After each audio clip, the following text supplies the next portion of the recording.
Bismillahirrahmanirrahim. Alhamdulillahi Rabbil Alamin.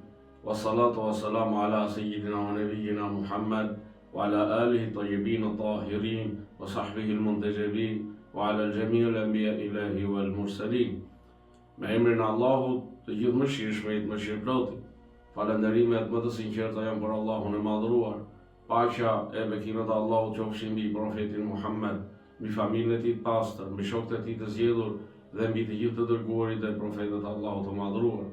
Të dashur vëllezër dhe motra, ju përshëndes me përshëndetjen e bukur islame. Assalamu alaikum rahmatullahi wa barakatuh. Paqja, bekimet, mirësitë dhe mëshira e Allahut qofshin mbi ju. Në vazhdim të rubrikës Ti pyet, Kurani përgjigjet. Për sot do t'i përgjigjemi pyetjes cili është qëndrimi i Kuranit për prindërit. Sigurisht, pozita e prindërve në Kuran është shumë e lartë dhe respektohet thellësisht. Kurani i Shenjtë e përmend këtë shumë herë dhe e konsideron një nga veprat më të rëndësishme morale.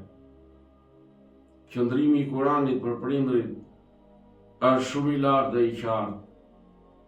Kurani urdhëron respekt, mirësjellje, bindje në të mirë dhe kujdes të vazhdueshëm për prindërit, sidomos në pleqëri.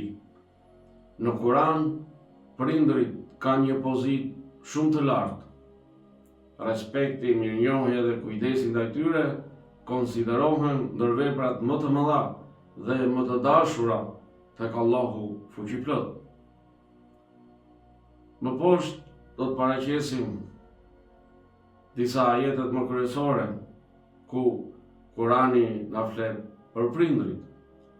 Në ajetet 23 dhe 24 të surës Isra, Allahu i madhëruar thotë: Zoti yt ka urdhëruar që të mos adhuroni askënd tjetër përveç atij dhe që të sillni mirë me prindërit. Nëse njëri prej tyre ose të dy arrin pleqërinë te ti, mos u thuaj atyre as uf.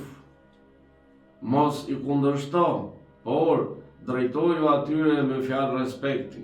Lësho para atyre krahat e përuljes, prej mëshirës dhe thuaj: O Zoti im, mëshiroj ata, ashtu siç më kanë rritur kur unë isha i vogël. Në këtë ajet, mirësia, mirësjellja ndaj prindërve përmendet menjëherë pas adhurimit të Allahut fuqiplot, që tregon rëndësinë e mirësjelljes ndaj prindërve. Kurani e ndalon edhe fjalën më të vogël të pakënaqësisë ndaj prindërve. Pra, Kurani e ndalon që të thuash atyre qoftë edhe uf. Sipas Kuranit është detyrim butësia ndaj prindërve dhe lutja për ta, qofshin të gjallë apo të vdekur.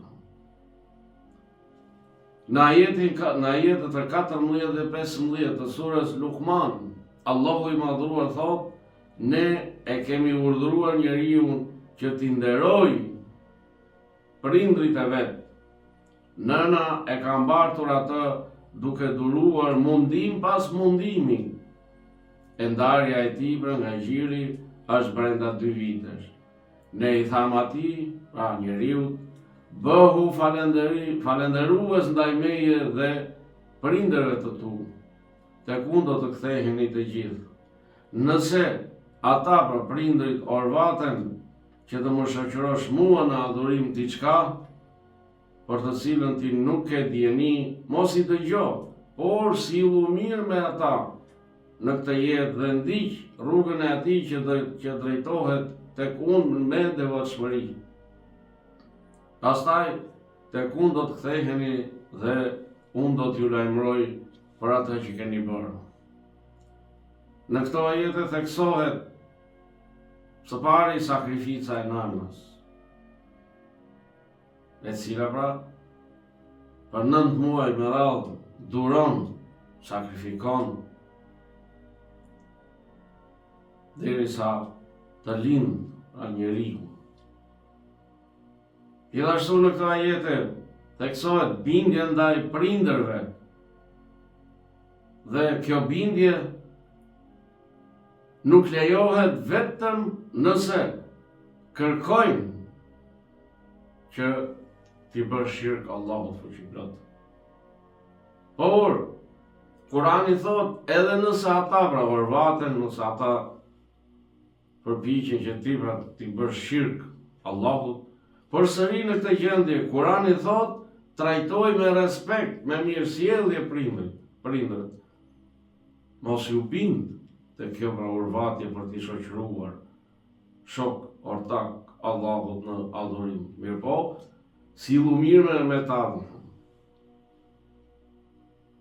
Në ajetin 15 të surës Ahkaf, Allahu i madhruar thot, njeriu e kemi porositur të jetë i sjellshëm ndaj prindërve të vet. Nëna e mbart ata me mund dhe me mund e lind. A i mbartet dhe ushqehet me gji për 30 muaj, dhe kur arrin në moshën e burrëris, e i mbush 40 vjet, a i thot, Zoti im, më frymëzo që të falenderoj për begatit që ti më ke dhënë mua dhe prindërve të mi, dhe më bëj që të bëj vepra të mira, me të cilat ti do t'jesh i kënaqur. Më dhuro pas ardhës të mirë, të këtu kthehem i penduar dhe ty të dorëzohem. Pra në këtë ajet të Kuranit përmenden sërish vuajtjet, mundimet e nënës si arsye për mirësjellje, për mirënjohje ndaj saj. Ajeti na thot se lutja për mirësi ndaj prindërve është pjesë e devotshmërisë. Pra gjithmonë të lutemi për prindërit tanë, që Allahu t'i shpërblej me të mirat e tij të pafundme për sakrificën, mundin, vuajtjet e tyre në këtë jetë. Dhe inshallah t'i bëj për banorëve të xhennetit në jetën tjetër fal këtyre mundimeve, vuajtjeve dhe vështirësive në këtë jetë koqën. Në ajetin 36 të surës Nisa, Allahu i madhruar thot, adhuroni Allahun dhe mos i shoqëroni atij asgjë, dhe silluni mirë me prindrit. Edhe në këtë ajet, mirësia, mirësjellja ndaj prindërve renditet menjëherë pas tauhidit, pra njësimit të Allahut. Ashtu siç thot edhe ajeti 23 në surën Isra. Pra, edhe ky ajet në nxjerr në pak rëndësinë e madhe që i jep Kurani mirësjelljes ndaj prindërve, duke vendosur pra mirësjelljen ndaj prindërve menjëherë pas adhurimit të Allahut fuqiplot. Në ajetin 83 të surës Al-Baqara, Allahu i madhuar thot, kujtoni kur ne morëm besën tuaj, o bijtë e Izraelit, se do të adhuroni vetëm Allahun e do të silleni mirë me prindrit. Pra, kjo ishte pjesë e besëlidhjes me bijtë e Izraelit, por kjo besëlidhje vlen përmbar njerëzit deri në ditën e fundit të kësaj jete. Pra njeriu duhet pra të sillet mirë me prindrit dhe të adhuroj vetëm Allahun të vetëm me të pashoq. Në ajetin 8 të surës Ankebut, Allahu i madhuar thot, ne kemi urdhëruar njeriu që të sillet mirë me prindrit e vet, dhe nëse ata të nxisin ty që të më shoqërosh mua në adhurim, ata për të cilin ti nuk di asgjë, atëherë mos i dëgjo ata. Tek unë do të ktheheni të gjithë e do t'ju lajmëroj për gjithçka që keni bërë. Edhe ky ajet i begat përmban të njëjtën parim si në ajetin 15 të surës Luqman. Nuk ka bindje në mëkat, por ka respekt dhe mirësjellje. Si shembull të mirësjelljes ndaj prindërve, Kurani sjell shembullin e profetit Jahja, paqja qoftë mbi të, për të cilin thot, dhe ishte i sjellshëm me prindrit e vet. Pra Jahja alayhis salam, profeti Jahja, ishte pra i sjellshëm me prindrit e tij. Gjithashtu Kurani përmend profetin Isa, paqja qoftë mbi të, ku thot, dhe më ka bërë të sjellshëm ndaj nënës time.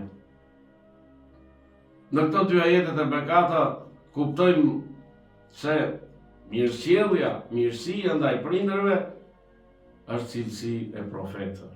Dhe ata janë shembulli më i mirë për njerëzimin për të ndjekur. Të dashur vëllezër dhe motra, bazuar pra në ajetet e përmendura, kuptohet qartë qëndrimi i Kuranit ndaj prindërve. Kurani na mëson se mirësia ndaj prindërve është obligim fetar.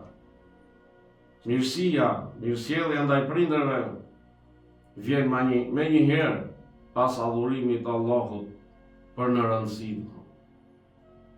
Kurani na mëson se mos respekti ndaj prindërve është mëkat i madh. Kurani na mëson se kujdesi në pleqëri për prindërit është përgjegjësi e veçantë. Kurani na mëson se edhe nëse nuk janë besimtar, prindërit të trajtohen me kujdes dhe me respekt. Kurani na mëson se duhet të lutesh për ta, qofshin të gjallë, por edhe pas vdekjes së tyre. Pra sipas Kuranit, detyrat e fëmijëve ndaj prindërve janë të respektojnë dhe t'i nderojnë prindrit, të flasin me butësi dhe edukat me ta, t'i ndihmojnë dhe të kujdesen për ta, sidomos në pleqëri, të luten për ta, siç thot Kurani në ajetin 24 të surës El Isra, Zoti im më shiroi ata ashtu siç më rritën kur isha i vogël. Allahu na bëft për atyre që sillen mirë prandaj prindërve, për atyre që i kujtojnë gjithmonë prindrit e tyre dhe luten për ta. Allahu i falë dhe i mëshiroft prindrit tanë dhe qofshin prej banorëve të xhennetit inshallah. Assalamu alaikum wa rahmatullahi wa barakatuhu. Paqja, bekimet, mirësi dhe mëshira Allahut qofshin mbi ju.